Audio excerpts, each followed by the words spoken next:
Hi అండి. ఈ వీడియోలో మామిడికాయ కొత్తిమీర రైస్ ఎలా చేసుకోవాలో చూద్దాం. ముందుగా కావాల్సిన పదార్థాలు: కొత్తిమీర, మామిడికాయ తురుము. ఇప్పుడు కొత్తిమీర, పచ్చిమిర్చి కలిపి అలాగే ధనియాలు వేసి మిక్సీ చేసుకోవాలి. తగినంత సాల్ట్ వేసి ఇప్పుడు ఈ మిశ్రమాన్ని పక్కన పెట్టుకోవాలి. తరువాత ఇందులోకి మిగిలిన మామిడి తురుమును వేసుకోవాలి, మొత్తం అంతా పట్టడానికి. తర్వాత అది బరకగా కాకుండా మిశ్రమం మెత్తగా ఉండేటట్టు చూసుకోండి. ఇప్పుడు స్టవ్ ఆన్ చేసి ప్యాన్ పెట్టి దాంట్లో తగినంత ఆయిల్ వేసి, ఆయిల్ వేడైన తర్వాత పసుపు, ఆ తర్వాత పల్లీలు వేసి బాగా వేపండి. ఆ తర్వాత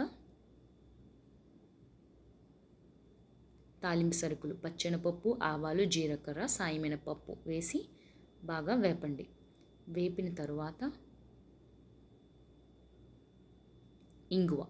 ఇంగువ కూడా వేసి ఆ తర్వాత బాగా కలపండి. దీన్ని పక్కకి వేరే గిన్నెలోకి తీసుకోండి. తర్వాత అదే ప్యాన్లో ఎండుమిర్చి, పచ్చిమిర్చి, కొంచెం నూనె వేసి బాగా దోరగా వేపండి. తరువాత మిగిలి ఉన్న మామిడి తురుము వేసి బాగా వేపండి. తరువాత ముందు చేసుకున్న మిక్సీలో పేస్ట్ని వేసి బాగా ఉడికేటట్టు చేయండి.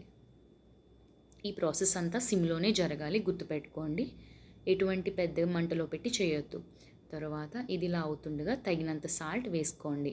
ముందు ఒకసారి సాల్ట్ వేసుకున్నాం, ఇప్పుడు ఒకసారి సాల్ట్ వేసుకుంటున్నాం. సాల్ట్ చూసి వేసుకోండి.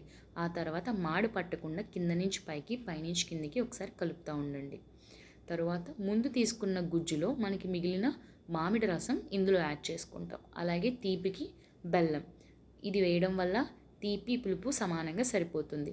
తరువాత నూనె బయటకు వచ్చిన తర్వాత కొంచెం కొత్తిమీర, ముందు పెట్టుకుని పక్కకు తీసుకున్న పల్లీలు, తాలింపు సరుకులు వేసుకోవాలి. ఈ మిశ్రమాన్ని బాగా మళ్ళీ కలిపి సాల్ట్ అంతా సరిపోయిందో లేదో చూసుకోండి. ఆ తర్వాత ఈ మిశ్రమాన్ని ముందుగా మనం తయారు చేసి పెట్టుకున్న అన్నంలో వేసి బాగా కలపండి. జాగ్రత్త, వేడిగా ఉంటే మళ్ళీ కాలుతుంది. సో మిగిలిన పల్లీ సరుకులను కూడా వేసి వేపుకోండి. లైక్ చేస్తే లైక్ చేయండి.